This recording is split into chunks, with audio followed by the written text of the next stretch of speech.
Oh gros fils de pute, va, viens là. Viens là, je vais niquer ta mère. Courant, c'est un homme. Policier! Fils de pute. Oh, monte ta tête, monte ta tête.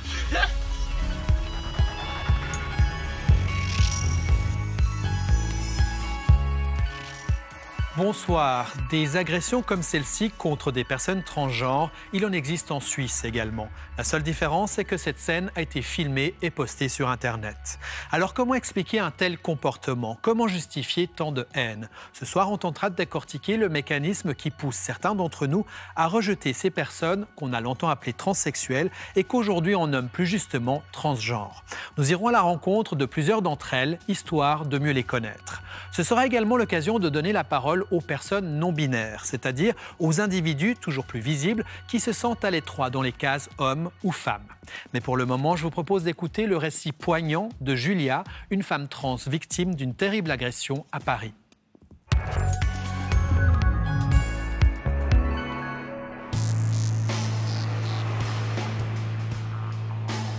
Lorsque je sors dans la rue, c'est un petit peu particulier. J'ai plein d'émotions qui me traversent. Il y a à la fois de la fierté de m'assumer, la fierté de sortir comme ça et d'être qui je suis. Et puis après, je fais face à la réalité. Je vois le regard des gens. Beaucoup de gens me regardent parce que déjà je suis grande. Les gens se posent beaucoup de questions en fait. Il y a des regards de se dire tiens, curiosité, c'est quoi? C'est un homme, c'est une femme. Des fois je me sens observé en permanence. Chaque jour, on se dit, aujourd'hui, il peut m'arriver quelque chose, pas forcément des choses très graves, mais on y pense. On se dit, qu'est-ce que ça va être aujourd'hui? Est-ce que je vais me faire insulter? Est-ce que je vais me faire mal regarder? Est-ce que je vais me faire draguer de façon lourde? Donc moi, tous les matins, je mets une espèce de carapace.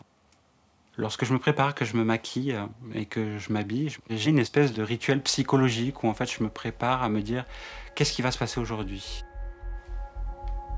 Si Julia se prépare mentalement tous les jours, c'est que le risque de se faire agresser est réel. Les regards malveillants ou les injures, elle vit avec. Même si elle sait que le danger n'est jamais bien loin, surtout depuis le 31 mars 2019. Ce jour-là, elle vit une agression d'une rare violence. Place de la République au centre de Paris, en pleine manifestation contre l'ex-président algérien, Julia allait prendre son métro lorsqu'un groupe d'hommes bloque son passage. Il y a une espèce d'unité qui se crée entre tous ces hommes qui se moquent de moi. Et là, on commence à me lancer de la bière dessus. Les personnes qui étaient au-dessus du métro me renversent de la bière. Et puis par la suite, ils commencent à me frapper et à me mettre plein de coups. Et tous les gens autour rigolent et cautionnent cette action. Qu'une ou deux personnes puissent ne pas accepter qui je suis, je peux le comprendre. Mais quand il y a vraiment autant de gens qui s'unissent à m'humilier, vous êtes en colère, vous êtes triste, vous êtes bouleversé. Cela faisait quelques mois seulement que Julia s'assumait en tant que femme dans la rue. Il faut dire que le chemin a été long avant de trouver la force de s'exposer aux dangers que sa nouvelle identité représente, de s'assumer en tant que femme. J'ai fait beaucoup de musculation à une période, j'avais une barbe assez développée. Je recherchais tout à fait ce côté masculin, pas du tout féminin. Je ne voulais pas avoir une part de féminité chez moi. Comment vous expliquez ça? Un rejet. Je rejetais ce côté féminin alors que dans mon enfance, j'ai commencé très tôt à avoir ce côté féminin qui se développait.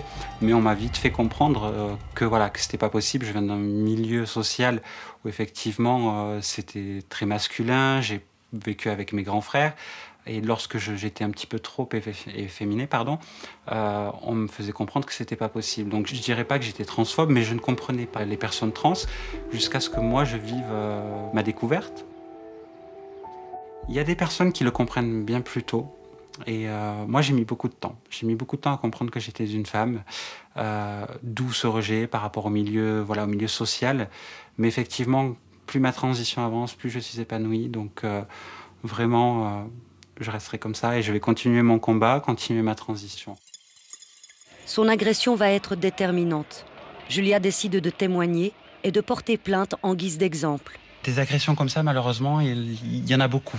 Il y en a énormément et la plupart ne sont pas filmées. Là, j'ai la chance que cette situation soit médiatisée. Il faut dire que les agressions physiques sur des personnes trans sont peu médiatisées. et encore plus invisibles, les comportements transphobes au quotidien. La transphobie, ça peut passer vraiment par plein de choses. Moi, tout ce que j'ai pu vivre, c'est voilà, des gens qui vous regardent de la tête aux pieds et vous sentez un jugement en fait sur le regard de ces personnes. Des gens qui vous regardent, qui soufflent, qui sont assis à côté de vous, qui changent de place aussi parce qu'ils ne veulent pas être assis à côté de vous. Ça peut être des insultes après. Ou des gens qui viennent vous voir en vous demandant « Excusez-moi, vous êtes un homme ou vous êtes une femme ?» alors que vous ne les connaissez absolument pas. On m'avait prévenu, en fait, des copines à moi qui sont trans, m'avaient dit « Tu sais, tu entames un processus qui est quand même compliqué et tu verras que c'est pas facile. » Et je me suis vraiment posé la question. Mais je considère une chose dans la vie, c'est qu'il vaut mieux être soi-même, vraiment, et se sentir pleinement soi-même en ayant une vie un petit peu plus difficile que de vivre dans le déni toute sa vie et de, voilà, juste pour avoir une espèce de sécurité. Moi, c'est quelque chose que je ne voulais pas. Le plus important pour moi dans ma vie, c'est de me sentir moi. Même si c'est difficile, même si la vie n'est pas facile en tant que femme trans, je m'assume pleinement et je le vis à 100%.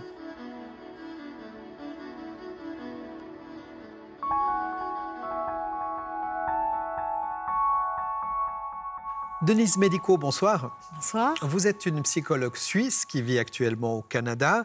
Là-bas, vous êtes professeure de sexologie clinique à l'Université du Québec à Montréal. Et puis voilà maintenant de nombreuses années que vous vous concentrez sur la question transgenre. Vous avez mené différentes recherches sur la thématique. Alors, on vient de voir avec l'exemple de Julia qu'aujourd'hui encore, en 2020, les personnes trans sont agressées, sont la cible de violences gratuites dans la rue. Que réveillons-nous, en tout cas chez certains d'entre nous, une personne trans qui ne fait rien d'autre que marcher dans la rue? Bon, vous savez, chaque année, il y a des centaines de meurtres de personnes trans et en grande partie des femmes trans. Il y a un lien assez fort entre la transphobie, le machisme et les agressions de personnes trans. Elles remettent en question quelque chose de très fondamental de l'ordre social, en fait. Donc l'idée que quelqu'un qui soit assigné garçon ne respecte pas les codes de la masculinité est quelque chose qui est perçu comme extrêmement violent par une partie des hommes. Donc c'est vrai que les violences sur les femmes trans sont quand même perpétrées largement par des hommes cis. Des hommes cis? Des hommes cisgenres. C'est-à-dire? C'est-à-dire des hommes qui se reconnaissent dans la masculinité qui leur a été assignée à la naissance. Qui sont bien avec leur sexe biologique. Qui sont bien avec leur sexe biologique. Donc, c'est ce qu'on appelle transgenre et cisgenre.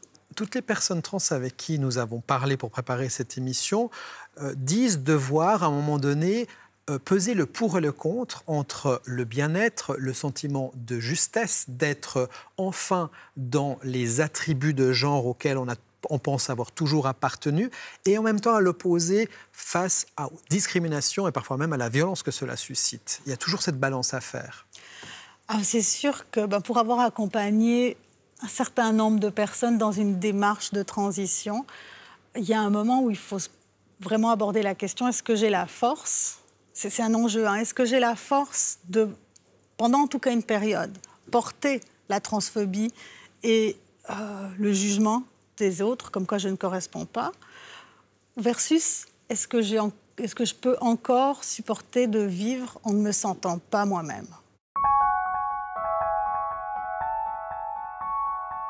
Sans être transphobe, nous sommes nombreux à avoir des résistances lorsque nous avons une personne transgenre en face de nous.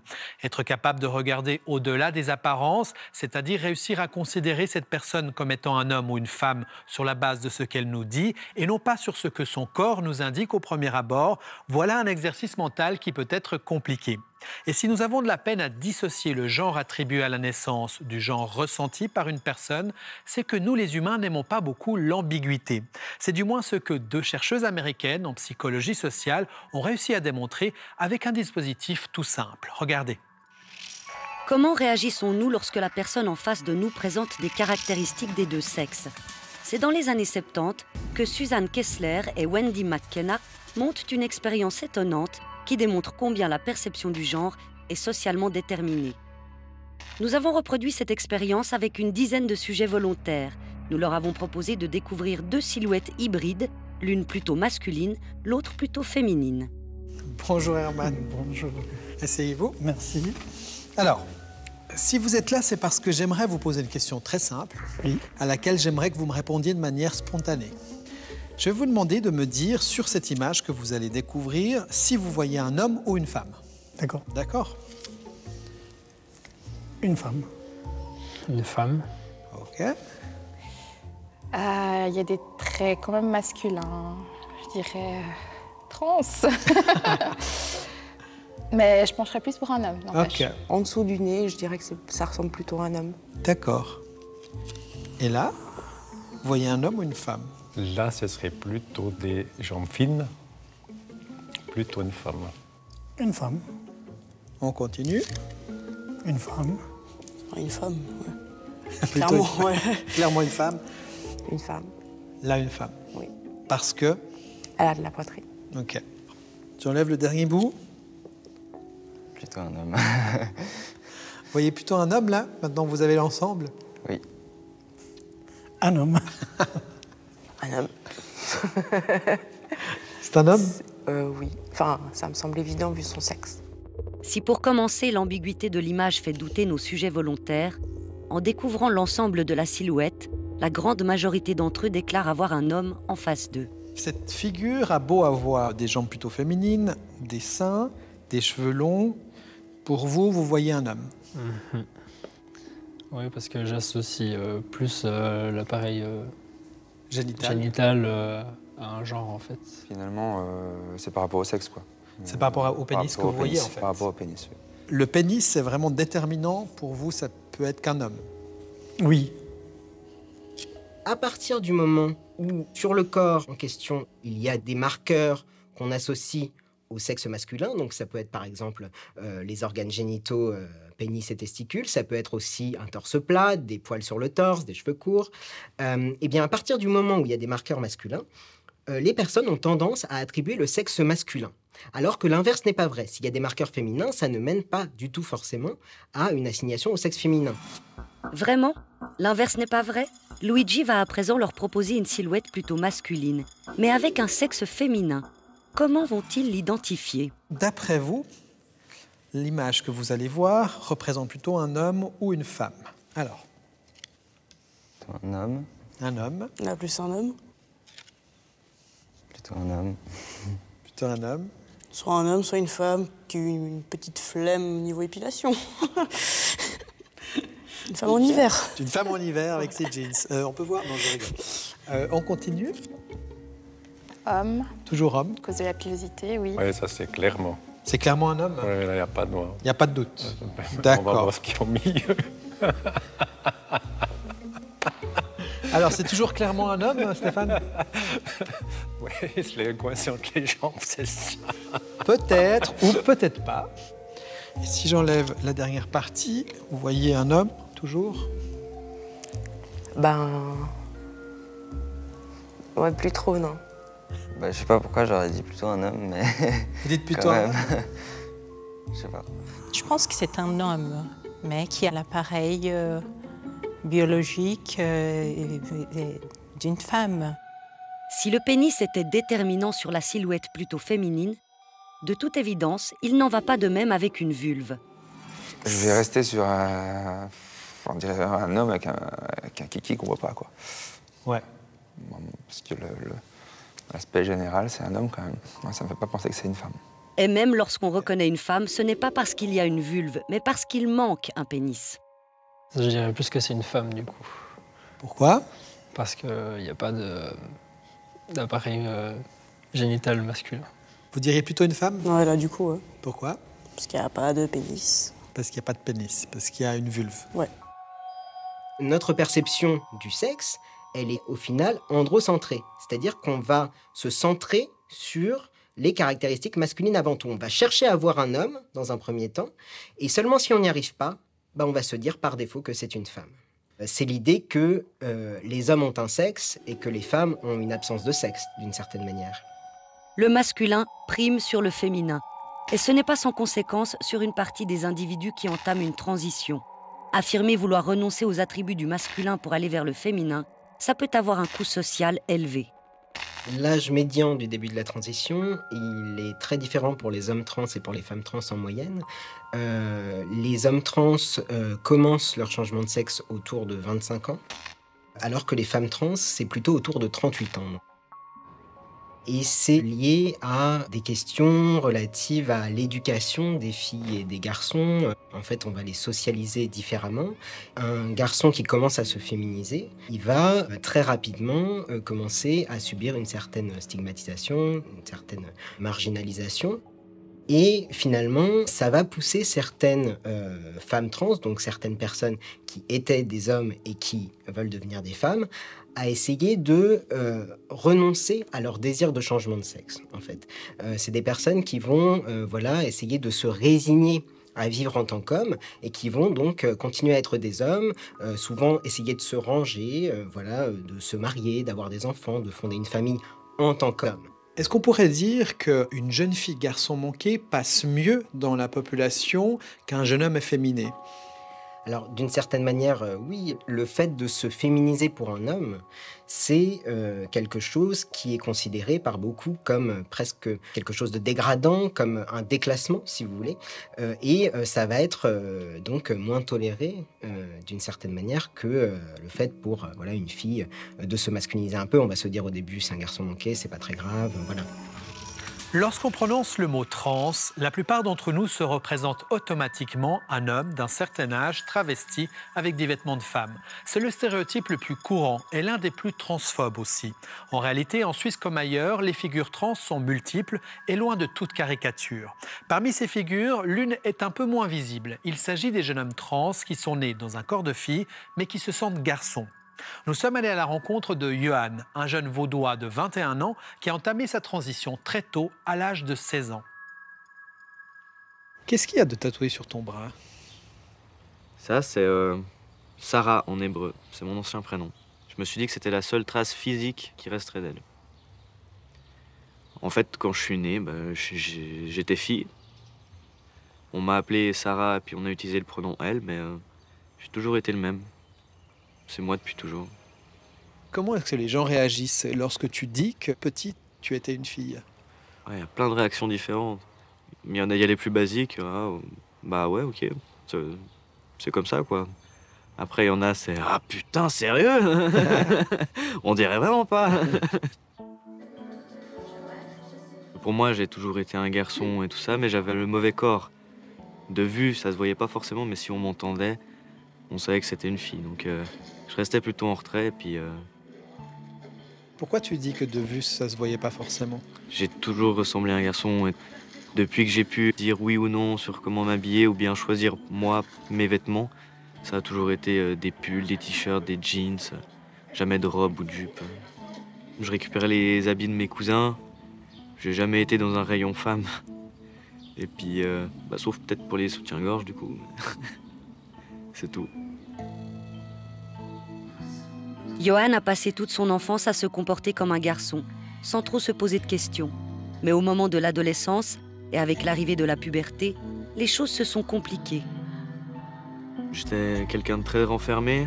J'étais invisible dans la société, dans les groupes ou quoi. J'étais là, mais je faisais juste bonne figure, en fait. Je parlais pas, je disais rien, je restais dans mon coin. Je me regardais même pas dans le miroir, en fait. Je détestais voir ça, voir quelque chose qui ne m'appartenait pas, en fait. Du coup, j'essayais de le détruire en mangeant. J'ai pris beaucoup de poids. C'était pour détruire mon corps. À 15 ans, ta maman t'a demandé si tu étais lesbienne. Tu lui as répondu quoi ? Je lui ai répondu juste non, c'est pas ça. Et je suis parti. T'as pu lui dire que c'était pas ça, mais t'as pas pu lui dire ce que c'était. Ouais. Parce qu'à ce moment-là, je savais pas non plus... Je savais que je voulais être un garçon, mais je savais pas que c'était possible et puis que le transgenre, c'était quelque chose... Enfin... Même le mot ? Non. Pour toi, n'existait pas ? Non, du tout. À cette époque, les parents de Johan sont eux aussi loin d'être familiers avec la notion de transidentité. Jamais, ils n'auraient pu imaginer que leur fille, au style garçon manqué, était en fait un enfant transgenre. Je sentais qu'elle était mal dans sa peau, et puis je sentais qu'il y avait quelque chose qui allait pas, mais je savais pas quoi. Puis je savais pas comment faire pour agir, pour qu'elle se sente mieux, et puis pour pouvoir l'aider. Donc, ouais. Moi, jusqu'à mes 18 ans, j'étais un vrai garçon manqué. Donc, Vous disiez qu'en fait, Johan était un peu comme vous ? Oui, exactement. Ouais. C'est une psychologue que Johan consultait à ce moment-là qui va mettre un mot sur le malaise qu'il vit. Elle va lui parler de transidentité, d'une possible transition d'un genre à l'autre. Pour moi, c'était « ah, c'est ça ». Et puis, c'était vraiment tellement évident que je ne me suis même pas posé d'autres questions. C'était un soulagement? Oui, oui. Parce qu'au moins, on savait pourquoi il était mal dans sa peau. Et pour moi, je lui ai dit, mais tu seras tout autant mon fils que tu as été ma fille. Parce que pour moi, c'était normal, c'était la même personne. C'est juste encore une enveloppe qui... Mais autrement, c'est lui. Ma foi, la génétique a fait qu'il n'est pas né dans le bon corps. Mais au final, en tant que parent, je pense qu'on a envie de tout faire pour que son enfant soit bien. Johan, est-ce que tu étais sûr que ta mère allait réagir comme ça? J'avais des craintes, mais je savais qu'elle allait pas me jeter sous un pont, démerde-toi. Mais on a toujours une crainte quand même de se faire rejeter. Le processus médical a été long, hormonothérapie et plusieurs opérations chirurgicales, mais également un long parcours administratif. 4 ans de démarches avec les assurances pour le remboursement des frais, les tribunaux pour le changement d'état civil. Pas tous les parents réussissent à se dire « tiens, maintenant, il a besoin d'aide, il a besoin de moi ». Beaucoup de parents sont dans un total désarroi et incompréhension.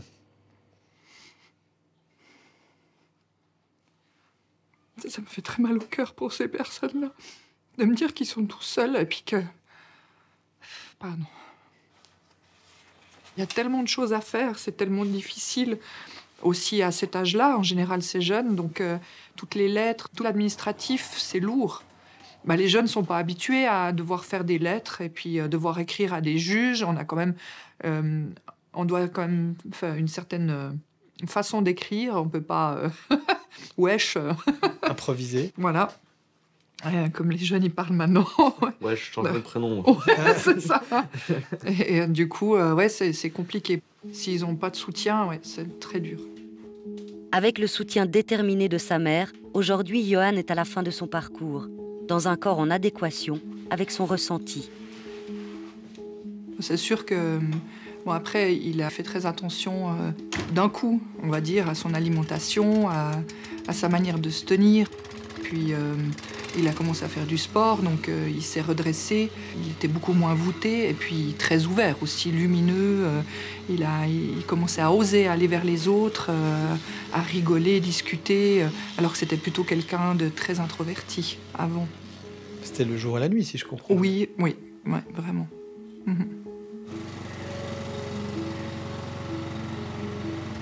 Aujourd'hui, Johan est à l'aise avec son corps, un physique qu'il met à rude épreuve dans son métier de jardinier paysagiste.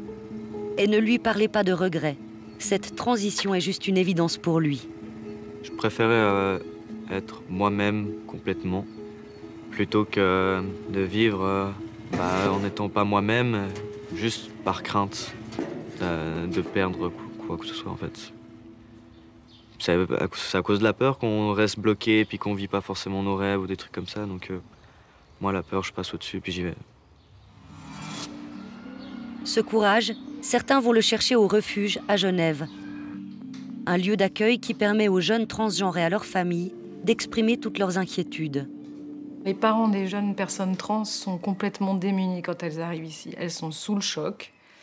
Et à la fois dans une forme de déni, c'est-à-dire rassurez-moi, dites-moi que ça va passer, dites-moi que ce n'est pas ça.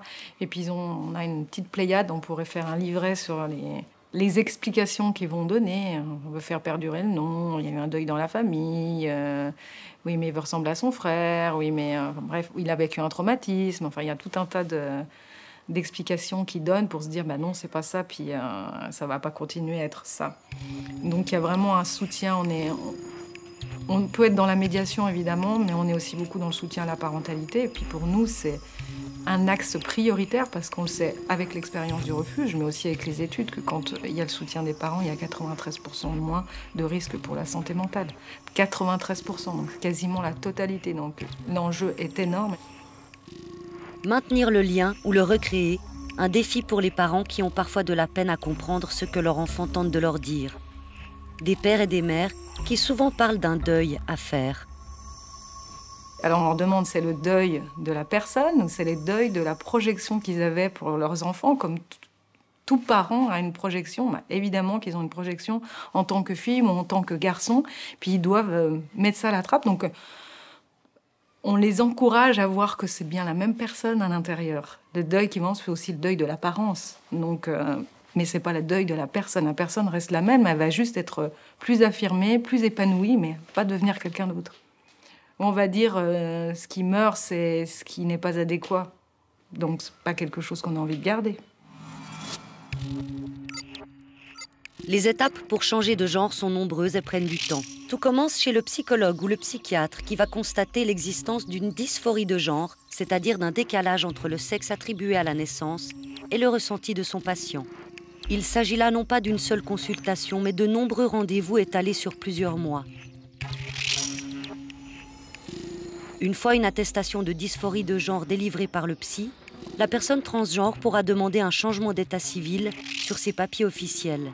Elle pourra également commencer une hormonothérapie, c'est-à-dire la prise d'œstrogène pour se féminiser ou de testostérone pour se masculiniser. Des hormones qu'elle devra prendre pour le restant de sa vie. Si elle le désire, elle pourra ensuite entreprendre différentes opérations chirurgicales. Pour les hommes trans, il s'agira de se faire retirer la poitrine, on appelle ça une mastectomie. Les femmes trans, elles, se feront implanter des prothèses mammaires. Dernière étape, en réalité peu demandée, la chirurgie de réassignation sexuelle, c'est-à-dire l'ablation de l'appareil génital existant pour permettre la reconstruction d'un sexe en adéquation avec le genre ressenti. Est-ce qu'on peut dire que de toute façon, c'est un parcours qui est long et parfois même lourd? Bien sûr. Bien sûr. Ce qui élimine complètement cette idée de la lubie, parce que ça, c'est vrai que c'est un prétexte, enfin, en tout cas, c'est quelque chose qu'on retrouve beaucoup dans le discours, mais pas que des parents, hein, mais aussi des professionnels de l'école ou ailleurs, qui se disent « mais c'est une lubie, c'est l'adolescence, ça va passer ». Mais on s'imagine bien qu'ils ne se lancent pas dans un parcours comme ça, la lubie ne résisterait pas très longtemps. Et puis, dès qu'il y a des étapes qui sont franchies, le jeune va mieux. Dans quasi 100% des cas. Ça ne veut pas dire que tout est réglé, ça veut dire qu'il va mieux, qu'il s'ouvre, qu'il s'épanouit, qu'il se renforce. Ça, c'est très, très important. Au-delà du parcours médical, il y a aussi et surtout un parcours mental par lequel les personnes transgenres cheminent. Elles doivent d'abord comprendre ce qui leur arrive, s'accepter dans leurs différences, réussir à en parler aux autres avant de décider d'entreprendre le long chemin de leur transition. Nous sommes allés à la rencontre de Léon, un jeune homme âgé de 20 ans en pleine mutation physique. Il nous raconte les différentes étapes psychologiques et les émotions fortes qui accompagnent sa transition.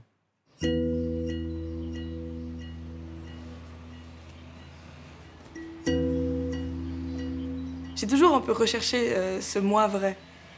Parce que j'ai fait mon coming out lesbien à 14 ans. Et je me suis dit, bah, c'est ça en fait qui me faisait que je me sentais un peu bizarre, que j'étais pas vraiment en lignée, qu'il y avait quelque chose qui me dérangeait. Et ça n'a rien résolu. Et là, quand j'ai fait ce coming out trans à moi-même, déjà, premièrement, eh ben, là, j'ai senti, je sais pas comment expliquer ce ressenti, mais ce poids dans le torse qui part, ou je sais pas, ce moment où je peux souffler, je peux réfléchir à autre chose, où j'ai d'autres choses dans ma vie qui prennent de la place, parce que enfin, je suis moi-même, bah, là, je le ressens. Et pour moi, ça m'enlève tout doute que j'ai de retour en arrière ou autre. Léon est au tout début de sa transition. Voilà quelques jours qu'il a reçu sa première dose de testostérone. Ses émotions sont à fleur de peau. Il faut dire qu'il vit une étape particulièrement délicate. Son corps va se transformer. Malgré l'envie extrême que j'ai qu'il change, c'est quand même quelque chose de conséquent au niveau émotionnel. Où tu te rends compte que ben, voilà, ton corps que tu as connu pendant 21 ans, ben, voilà, il va changer. Et ça, c'est aussi très pesant, mais je disais, il y a des moments où je trouve ça vraiment génial et des moments où ben, ça me prend la nuit, j'arrive pas à dormir, ça me stresse.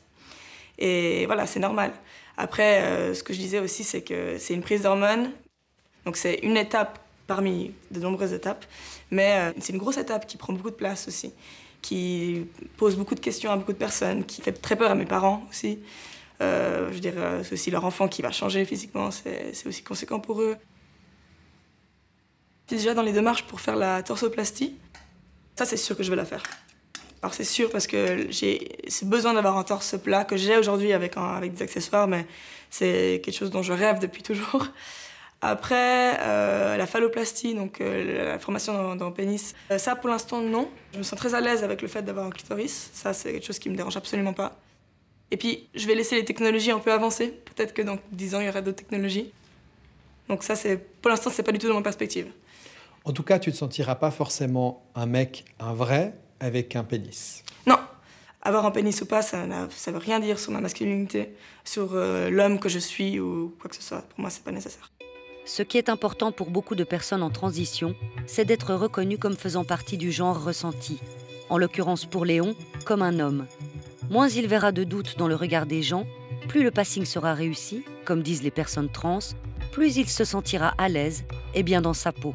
Quand on me met genre, quand on me dit elle ou madame, ben ça me prend un coup, quoi. À chaque fois, je le prends comme dans mon torse et je me dis pourquoi tu es obligée de me dire madame? Pourquoi tu peux pas dire juste bonjour? Et du coup, j'essaie des fois de me mettre une moustache, de un peu me masculiniser pour que ça n'arrive pas, mais ça arrive quand même. Et il y a des jours où j'arrive à le prendre et discuter avec la personne et dire écoute, non, c'est monsieur, très fermement comme ça. Il y a des jours où j'ai pas la force et ça m'attriste et puis je me dis, je me réjouis que ça n'arrive plus. Et là, je suis tellement impatiente des effets de la testostérone que j'aimerais bien qu'on me genre correctement. Denise Médico, c'est compliqué pour un parent de voir, de reconnaître que son enfant finalement pense être né dans le mauvais corps, non? C'est compliqué pour les parents parce qu'ils n'ont pas pensé même que ça existait, cette possibilité de vivre ça. Donc ils ont mon Dieu, mais qu'est-ce que c'est? Et il n'y a pas un parcours de développement trans. Je dirais qu'il y en a au moins 3. Il y a les jeunes qui vont le dire dès la toute petite enfance. Vers 3, 4, 5 ans, ce sont des enfants pour qui c'est clair et qui vont le dire en général avant le stade où ils sont de la pudeur sociale, de la peur des autres. Ils le disent de manière authentique et naïve comme peut le faire un enfant de 3-4 ans. Mais ça, c'est qu'une minorité. Le plus souvent, la vie des jeunes trans, c'est le deuxième modèle, c'est-à-dire celui qui est silencieux. C'est un enfant qui pressent qu'il y a quelque chose avec le genre. Il sent qu'il est différent, il sent que c'est ça, mais il est très motivé intérieurement aussi à ce que ce ne soit pas ça. Donc il essaie de se dire, mais non, c'est pas ça, mais oui, c'est ça. C'est comme, il est en lutte. Il vit une enfance en lutte. À la puberté, c'est plus tenable. Déjà, il y a la montée hormonale, les changements. Tout le monde sait ce que c'est la puberté. C'est pareil quand on est un jeune trans. Et en plus, votre corps change. Et là, vous vous reconnaissez que vous ne serez jamais ce que vous voulez être. Il est en train d'aller vers ce qu'on ne veut pas être. Exactement. Et c'est très, très dur. Et à ce moment-là, on a beaucoup de souffrance chez les jeunes trans. Des épisodes dépressifs, etc. Et puis, il y a le jeune aussi qui a vécu toute son enfance, je dirais, soit il se sent neutre. Pour lui, le genre, ce n'est pas une question. Sauf qu'au moment de la puberté, c'est plus correct parce que là, il faut respecter les stéréotypes. Le fait que les parents décident, c'est une décision d'accompagner leur enfant vers la transition, ça change tout. Ça change tout. Et ce qui est important, c'est qu'il y ait une personne qui croit en vous. Plus il y en a, mieux c'est. Mais ce qui est important, c'est qu'il y ait au moins une personne qui croit en vous et qui croit qui vous valide. L'importance qui est beaucoup dite par les personnes trans, c'est quand j'ai été reconnue, quand on m'a cru et quand on m'a genrée, c'est-à-dire qu'on m'a appelée comme je voulais qu'on m'appelle, comme je sentais que je devais être appelée par le prénom que je voulais, le genre que je voulais, là, je me suis sentie beaucoup mieux. Je crois que dans les pays où le changement d'état civil est plus simple à obtenir, les demandes d'opérations, de réassignation sexuelle, comme on les appelle, diminuent drastiquement. Au fond, là où c'est possible de changer, c'est aussi des endroits où l'acceptation sociale d'une différence dans le genre est plus grande. Et donc, leur vie est forcément aussi plus simple. Et elles n'ont pas besoin de faire une transition médicalisée, en tout cas pas quand ça ne leur parle pas. Il y a malgré tout donc une évolution de la société, notamment dans la question de l'autodétermination. Qu'est-ce que ça signifie? On entend aussi ce terme lorsqu'on parle de parcours de trans. Ça a été un concept extrêmement important qui a vraiment fait la balance dans la vision dont on voit les choses. Avant, on pensait que les personnes trans, c'était des personnes qui souffraient d'une maladie. Et d'ailleurs, ce n'est que très, très récemment, en mai 2019, que l'OMS a sorti la dysphorie de genre, qu'elle appelle incongruence du genre, des maladies mentales pour le mettre dans une autre catégorie. C'est un signe très très fort, comme quoi ce n'est pas une maladie mentale. Donc les personnes trans étaient jugées par d'autres, des médecins, des psychologues, qui devaient évaluer si elles étaient vraiment trans. Ce qui est extrêmement maltraitant, parce que comment voulez-vous savoir qu'une personne est ce qu'elle est à l'intérieur d'elle-même? L'autodétermination, c'est le droit à choisir pour soi-même ce qu'on veut faire de sa vie et de son corps. Salut, moi c'est Léon et ça c'est ma voix après une semaine de testostérone. Salut, moi c'est Léon et ça c'est ma voix après 14 semaines de testostérone. Nous avons retrouvé Léon 3 mois après le début de sa prise d'hormones. Les changements physiques commencent déjà à s'opérer, de quoi le réjouir. Il nous accueille avec sa compagne Francesca, avec qui il partage sa vie depuis bientôt 2 ans. Francesca a connu Léon en tant que femme. Honnêtement, je pense que sur le moment, quand il nous a dit pour la première fois, je ne m'étais pas imaginé ça. Mais après, c'est vrai que quand, par exemple, on avait des relations sexuelles ensemble, j'étais là, mais je couche avec un homme, en fait. Et c'est trop étrange de se dire que tu le ressens quand tu fais l'amour avec une personne, mais en fait, ça se ressent... Enfin, en tout cas, moi, j'étais là, mais... Enfin, en plus, je t'en avais parlé, quoi. J'étais là, mais j'ai l'impression d'avoir couché avec un homme, en fait. Francesca accompagne Léon dans sa transition depuis le début. Elle se définit comme pansexuelle, c'est-à-dire comme une personne qui peut être attirée sentimentalement et sexuellement par un individu de n'importe quel sexe. Elle aime Léon au-delà de son genre. En tant que pansexuelle, c'est tellement... je trouve que ça n'a pas d'importance. Je suis tombée amoureuse d'une personne. Après, il s'avérait que le fait que cette personne soit un homme, finalement, ne me dérangeait pas du tout. Et que ce soit une femme avant, ça ne me dérangeait pas du tout, en fait. C'est lui que j'aimais. Enfin, je sais pas, il y a trop... Enfin, c'était notre affinité, notre connexion que j'appréciais, pas forcément ce qui l'entoure. Pour moi, en fait, ça n'a pas de sens de ne pas aimer quelqu'un juste parce que entre ses jambes, c'est une vulve, ou entre ses jambes, c'est quelque chose d'entre deux, ou un pénis, ou peu importe. Si ça continue, votre amour, vous envisagez peut-être des enfants, ou pas? Alors, oui. Enfin, clairement, je pense que... Après, nous, on est trop une génération un peu spéciale. Je pense qu'on est une génération qui, en même temps, se dit, mais en fait... avec les réchauffements climatiques et tout, est-ce que c'est possible? Et en même temps, on a envie d'avoir des enfants. et de... Alors, je sais pas si c'est égoïste ou quoi que ce soit, mais d'élever des petits êtres et puis de leur apprendre qu'on peut être qui on veut, qu'on peut aimer comme on veut, que... Ouais, enfin, je sais pas, je pense qu'on a beaucoup de choses à apporter de manière beaucoup moins brutale que nous, on l'a vécu. Léon? Ah, moi, j'ai trop envie d'enfants. depuis longtemps, là, vraiment. Et puis, pas maintenant, hein, mais oui, j'ai vraiment... j'ai vraiment envie d'avoir des enfants et c'est un rêve. Ouais. Le rêve de Léon, avoir des enfants dans un monde tolérant. Pourtant, pour le moment, il est confronté à un quotidien qui reste compliqué. Notre société est construite fortement autour de 2 groupes, hommes et femmes. Les toilettes publiques en sont un bon exemple. La plupart du temps, il y a une porte pour les femmes et une porte pour les hommes, et c'est tout. Nous nous sommes amusés à changer les sigles affichés sur ces portes. Pour cette expérience, nous allons proposer 2 possibilités plutôt inhabituelles aux personnes pressées d'aller au petit coin dans un lieu public. Une toilette pour les hommes et les femmes cisgenres, c'est-à-dire en adéquation avec leur sexe biologique, et une autre toilette destinée aux personnes trans, hommes ou femmes. Comment les usagers vont-ils réagir face à ces 2 portes?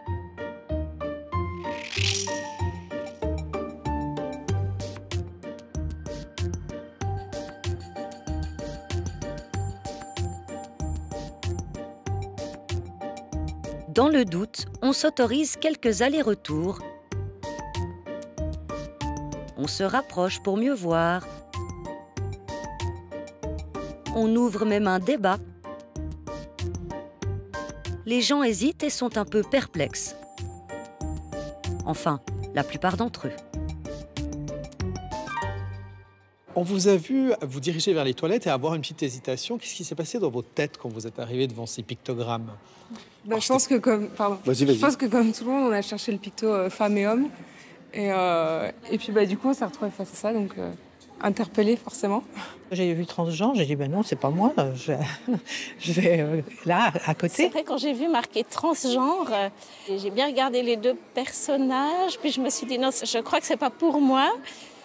Mais j'étais pas très OK. Enfin, ça m'a troublée. Ben, j'ai dit, je vais aller aux toilettes, j'allais dire normales, où il y a un homme et une femme. Vous avez Puis après, j'ai vu transgenre. J'ai dit, ah bon, c'est bizarre, quelle drôle d'idée. Une drôle d'idée qui intrigue et qui nous fait réfléchir sur le quotidien des personnes trans. Bah, effectivement, parce qu'on n'est pas dans la peau de ces personnes, donc on n'y a pas pensé, mais c'est vrai que c'est triste de ne pas avoir sa place comme ça. Ça doit être très déroutant et désagréable. On se sent ni et... Ouais. Je me suis dit, tiens, voilà, c'est dans l'air du temps, hein, transgenre. Du coup, ben, on a discuté avec une autre dame dans les toilettes en disant, bon, ben voilà, il y a quelques années, on n'aurait jamais vu ça. Denise Medico, on vient de voir une expérience devant les toilettes. Finalement, des toilettes hommes, femmes, ce qu'on voit la plupart du temps, c'est une vision très binaire de la société. C'est soit ça, soit ça. Absolument. Et quand vous êtes ni l'un ni l'autre, vous allez où? Et quand vous êtes en transition, vous allez où? Alors, il y a un mot à la mode depuis quelques années, c'est la non-binarité. Qu'est-ce que c'est?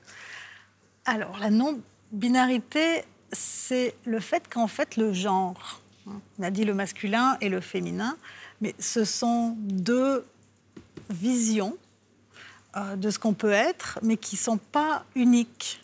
En fait, on peut être masculin, féminin, quelque part entre les deux à la fois, ou aucun des deux. Donc en fait, beaucoup de personnes ne sont pas simplement masculines ou féminines, sont un mélange. Et elles se sentent bien entre les deux. Bon, ce que vous êtes en train de dire, c'est un peu compliqué pour la société. On a tous nos représentations de ce que c'est un homme, est-ce que c'est une femme, et là, ça vient un petit peu troubler les eaux, là. Ça vient un peu troubler les eaux, mais si on y pense bien, personne ne se sent totalement correspondre au stéréotype du masculin, ni totalement correspondre au stéréotype du féminin. En fait, on est tous un petit peu non-binaires, à des degrés différents, mais on fait semblant d'être binaire. Et pour certaines personnes, être absolument binaire, c'est tellement loin de qui elles sont que c'est pas possible. Denise Medico, merci. Merci.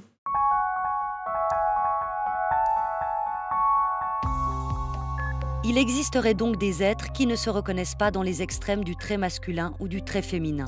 Ces personnes ont vécu jusqu'ici sans faire trop de vagues.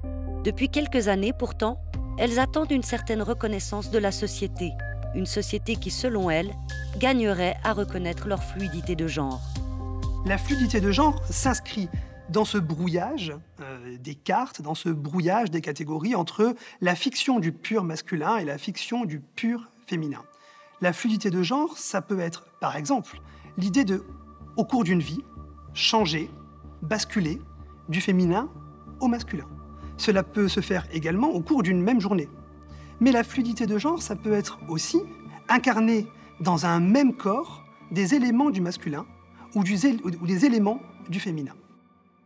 La société a encore du mal à accepter l'existence de cette fluidité car elle vient remettre en question l'ordre établi. Ce qui était perçu jusque-là par nos sociétés occidentales comme étant naturel, un groupe comprenant les hommes et un autre comprenant les femmes, est aujourd'hui remis en question et considéré par certains comme n'étant qu'une construction sociale. Comme plein d'autres, Léon, notre jeune homme trans non-binaire, subit au quotidien et parfois dans des situations aux apparences banales ce que l'on pourrait appeler une certaine rigidité sociale autour des rôles homme-femme. Elle m'a reparlé de Congo et franchement ça va être plein de trucs. Attends, ça fait pas. J'ai rendez-vous avec des amis à une grande fête dans laquelle je connais peu de personnes. Ça va Purée, ça fait longtemps. Ouais, ça va. On va faire la fête. Et là il y a un mec qui arrive. Tout pour la fête. Chaud man. Santé. Moi je lui tends la main directe pour lui montrer que c'est moi qui dicte comment on va mon salut. Il me serre la main, il me regarde de haut en bas et commence à rire. Je réponds pas. Et il salue le mec à côté. Ça va. Moi, je me dis, c'est bon, super, j'ai passé, tranquille. Et là, il revient vers moi, et il continue à rire et il dit excuse-moi, en fait, je voulais juste quand même te faire la bise. Et moi, je lui dis ben non. Il fait non, mais je peux quand même. Puis il me prend par les épaules, et il colle sa joue sur la mienne. Là, c'était vraiment ton identité n'existe pas, en fait. Genre, tu es une blague ambulante. Genre, c'est drôle ce que tu fais. Moi, je suis tétanisée, personne autour de moi réagit. Finalement, il part sans rien dire. Et là, bah, je me sens mal. Je me sens humiliée. Tout d'un coup, j'étais dans un milieu hostile. Et ce qui m'a dérangée dans cette interaction, c'est que c'était un homme qui savait que j'étais un homme trans et qui voulait juste forcer ses codes. Et le fait que lui est un homme, carrément un mâle, et moi je suis une femelle, et il doit forcer en fait sa supériorité masculine sur moi, en me prenant et en littéralement me remettant dans ma case de femme. Et ça m'a détruit. Un geste aussi simple qu'une bise peut parfois révéler les structures et les normes sur lesquelles repose une société, avec tous les stéréotypes qui vont avec. On a une représentation d'un mec macho, elle est partout dans notre société. Je veux dire, on voit que ça. Et en fait, il y a plein de différents types d'hommes, et puis voilà. Après, la société, elle presse vraiment là-dessus, sur ce sexisme ambiant de l'homme viril qui sauve la femme, sauve la princesse.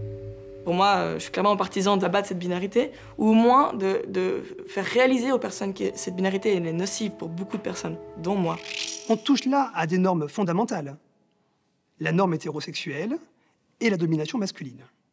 Or, si on questionne ce qui constitue le bloc masculin et le bloc féminin, en tout cas les idéotypes du masculin et du féminin, alors fondamentalement, on questionne le patriarcat.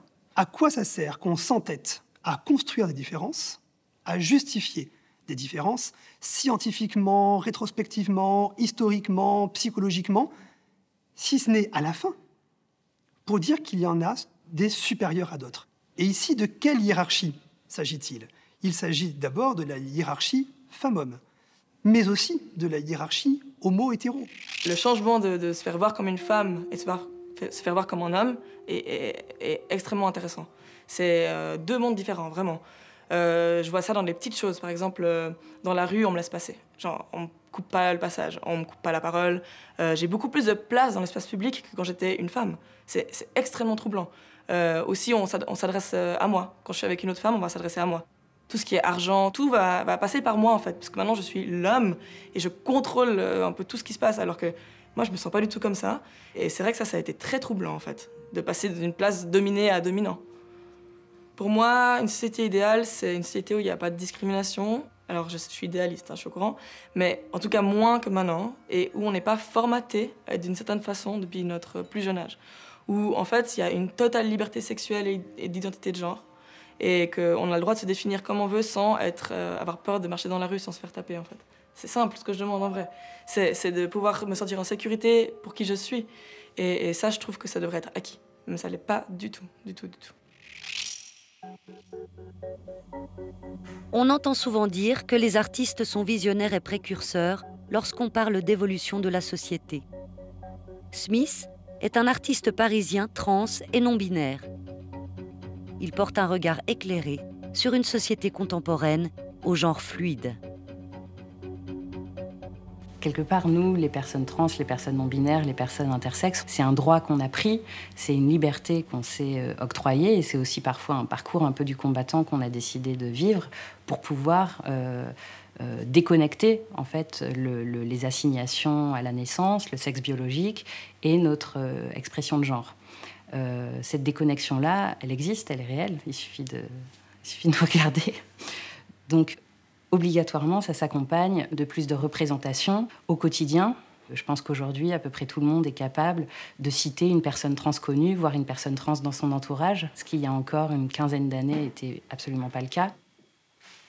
Et lorsqu'il y a d'un seul coup l'apparition sur la scène médiatique, ou même partout à tous les niveaux de la société, des personnes dont la simple existence vient remettre en question l'assise supposément naturelle sur lesquelles se reposent le masculin et le féminin, d'un seul coup, c'est la panique chez un grand nombre de personnes, notamment les personnes qui n'ont jamais elles-mêmes considéré comme des constructions sociales leur masculinité ou leur féminité. Les photos de Smith peuvent perturber, elles peuvent même choquer. Pourtant, pour lui, ces images ne représentent rien d'autre qu'un regard sensible et intime sur les personnes qui l'entourent depuis sa jeunesse. À l'adolescence, j'ai utilisé l'appareil photo comme un moyen de communication avec mes proches. Et comme tous les adolescents, et ma tribu, mon entourage s'est construit par affinité, donc avec des gens avec lesquels je sentais une identification possible, une ressemblance. Et donc forcément, c'était essentiellement des personnes queer, des personnes trans, etc. Pas uniquement, mais beaucoup. Et donc ce travail de prise de vue, de photographie quotidienne, comme langue maternelle presque, comme moyen de communiquer avec les autres, a fait que, comme résultat, je me suis retrouvée avec des photographies de populations qui n'avaient jusqu'alors quasiment pas eu droit de cité dans l'histoire de l'art, en fait. Et je me suis aperçue que simplement en montrant ces portraits de mes personnes proches, donc pour lesquelles moi j'avais simplement un regard d'amour ou d'affection, d'un seul coup, ça venait remettre en question des certitudes visuelles, esthétiques, sur comment on représente le masculin, comment on représente le féminin, etc. Le travail de Smith remet en question l'identité de genre, mais pas seulement.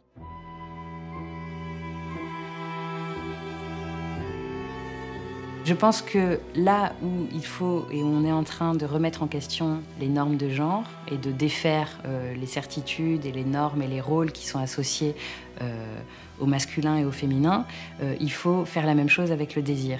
Et d'une certaine façon, ce qu'on peut considérer comme d'un seul coup l'émergence dans la société d'une population trans, d'une population non-binaire, d'une population intersexe, dont la simple existence déstabilise en fait ces normes et ces certitudes.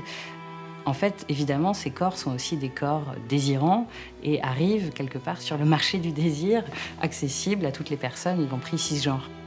Donc à partir de ce moment-là, je pense que les corps trans contribuent, sans fétichisation, mais simplement par leur simple existence, à l'ouverture des désirs. Voilà, Dans la tête d'œuf, c'est terminé pour ce soir. Si vous voulez voir ou revoir cette émission, elle est en tout temps disponible sur notre site internet. Vous pouvez également nous laisser un message à notre adresse mail ou sur notre page Facebook. Je me joins à l'ensemble de mes collègues qui ont contribué à cette édition pour vous souhaiter une très belle soirée. Portez-vous bien.